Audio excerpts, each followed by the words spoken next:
Meeting of the Kimball Water and Light Commission, reopening still in new business. And right now we're going to go to item D, the bid award for conduit installation. We welcome Pat Hudson to the table to present. Thank you. Thank you, Mayor. Yes, we went through a competitive bid process, a formal bid process for the Northeast 19th Street conduit installation. We had a public bid opening in this room. We had 3 bidders show up and received 4 bids. All bids were read aloud. We went, after we received the bids, we went back and we started reviewing each bid for responsiveness. And going through the bids, we found that the apparent low bidder, RICAM Dynamics, did not meet bid requirements that stated in the bid documents of having 5 years experience under their current trade name. And also had didn't have enough experience on similar type sized jobs compared to with their contract prices that they listed. So then we went to the second bid and looked for responsiveness, and they met all criteria. So that's kind of what you see here. You see all the bids we received. There's a bid tab there. And we are seeking commission approval through resolution for 2 things tonight. The first would be findings to reject the bid received by RICAM Dynamics and deem them non-responsive to not meeting the experience requirement. And the second action would be to engage in a public improvement contract with the lowest responsive and responsible bidder, Northwest Drilling and Boring, for $90,850. And that would be all subject to issuance of a notice of intent to award and receiving no protests. Thank you. The lack of qualification, I had read that they had 3 years experience in the packet, but then I just heard you say that under the same name. So did the company Well, that's what's stated on our state. We have a statement of bidder qualifications in our every bid that goes out. So basically for responsibility purposes, and that's what's stated in there is it has to be under the same trade name. Okay. And so we have in parentheses must be 5 years. They put it next to it 3. They got their Oregon CCB in May of 2020. Okay. Okay. Other commission questions? No. All right.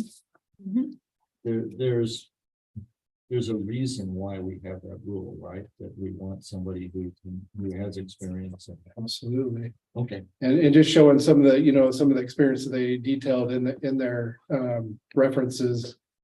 Jobs were substantially smaller than this one, even though this isn't a huge project, but. Good. Thank you. Excellent. So we have we have this by resolution. This is resolution number 2023-20, a resolution by the City of McMinnville Municipal Corporation, State of Oregon, acting by through its Water and Light Commission, awarding contract for the Northeast 19th Street conduit installation, ITB number 2020-0217. The project to Northwest Drilling and Boring Incorporated. That's 2023-20. Thank you. And I would ask the clerk to poll the commission. I think we just need a motion in a second. Oh, yeah, let's do that stuff first. Thank you. I have a motion from Commissioner Christensen and a second from Chair Tankersley. And now would the clerk please poll the commission? Yes, Mayor Dropkin, Aye. Commissioner Tankersley, Aye. Commissioner Christensen, Aye. Commissioner Tate. Aye. Thank you. And the resolution is adopted unanimously. Now go to general manager comments. Probably just the only comment I have is Commissioner Tate and I were at Grand Coulee Dam last week, and I'm an engineer, so I thought it was neat. Yeah. I'm all about that kind of stuff. So, but I think these things are important for not only the commission, but also for staff. So as they come up, I will make sure that I let you know if there's interest in the commission attending some of these types of. I actually would love to do something like Yeah. that. So It's this year. very interesting. Yeah. Did you also get to the bank late? Actually, we did tour so. For those, another engineering thing, there are 3 powerhouses at Grand Coulee. But there's also Banks Lake, which Tom was talking about, which is actually what's called pump storage. So basically the generators for that, so we actually went through that powerhouse as well. And the generators for that can actually go backward, so they can either pump or generate. So they can either pump water, so what they do, pump storage is designed for demand response. So if the system needs more energy, they can run the water down to the generator and generate power, but when they don't need it, they pump, the price of energy is low, they pump it back up into the reservoir for future use. So it's called pump storage. It's very interesting. I mean, so the generator spins this way or it spins this way. Where most generators spin one way. So, but I mean, Kathy may have a comment, I don't know, so.